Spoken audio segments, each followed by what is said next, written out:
Hey everyone, welcome back to the channel. If your shower feels weak and the water pressure just isn't cutting it, you're definitely not alone. Low shower pressure is one of the most common complaints in bathrooms. The good news is that in many cases the problem isn't your plumbing system at all. Many shower heads actually come with a built-in flow restrictor that limits the amount of water coming out. Manufacturers install these restrictors to save water and meet efficiency regulations. While that's great for conserving water, it can sometimes leave you with a shower that feels a little underpowered. So in today's video, I'm going to show you how to locate and remove the flow restrictor from your shower head to help improve the water pressure. It's a simple DIY job that only takes a few minutes. Let's get started. Step 1. Check the current water pressure.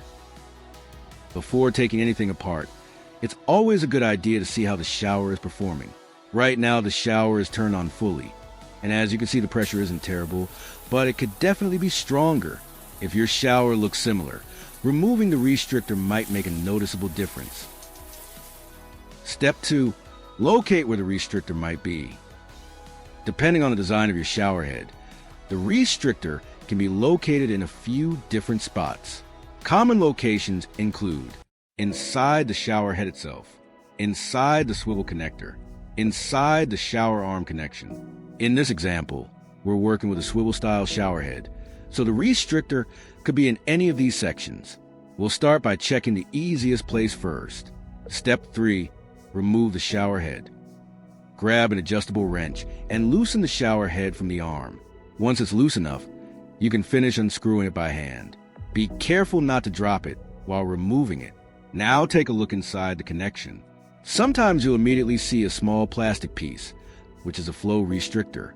In this case, the opening is clear, so the restrictor isn't located here. Step 4. Remove the shower arm connector. Next, we'll check the swivel arm. To remove it, use an Allen key to loosen the small screw on the side. This screw is tiny, so be careful not to drop it. Once it's loosened, the arm should slide off easily. Check inside the arm to see if the restrictor is hiding there. Again, in this case, the passage is completely clear, so we'll move on to the next section. Step 5. Remove the main connector. Now we'll remove the main connector where the arm attaches. Instead of using a wrench that could scratch the chrome finish, insert a flathead screwdriver into the top hole to give yourself some leverage. Turn it to the left to loosen it. Once it's loose, you can unscrew it by hand. Be careful to keep track of the rubber gasket or seal inside, since we'll need that when reinstalling everything. Step 6. Find the flow restrictor. Looking inside the back section, you should now see a small colored plastic piece. In this case, it's a red plastic insert. That is the flow restrictor. Sometimes there may also be mineral buildup or thread sealing around it. Step 7. Remove the restrictor.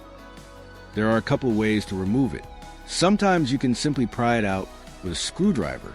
If it's stuck in place, you can carefully pierce the plastic with the screwdriver and then angle the tool to pull the piece out. Once it pops out, check inside to make sure no plastic pieces are left behind. To be safe, run a bit of water through the opening to flush out any debris. Step 8. Reassemble the shower head. Now it's time to put everything back together. Reinstall the connector and tighten it. Replace the rubber gasket. Slide the shower arm back into place. Tighten the Allen screw. Screw the shower head back onto the arm. Hand tighten it first, then gently snug it with a wrench. Just don't over-tighten. Step 9. Test the pressure. Now turn the shower back on. Right away you should notice stronger water flow and improved pressure compared to before. Removing that small restrictor can make a surprisingly big difference. Final tip. If you're concerned about water usage, one simple solution is just to shorten your shower time slightly while still enjoying better pressure. And that's it. A quick and easy fix that can help improve your shower experience. If you found this video helpful, don't forget to like the video, leave a comment, and subscribe for more DIY plumbing tips and home repair guides. Thanks for watching, and I'll see you in the next one.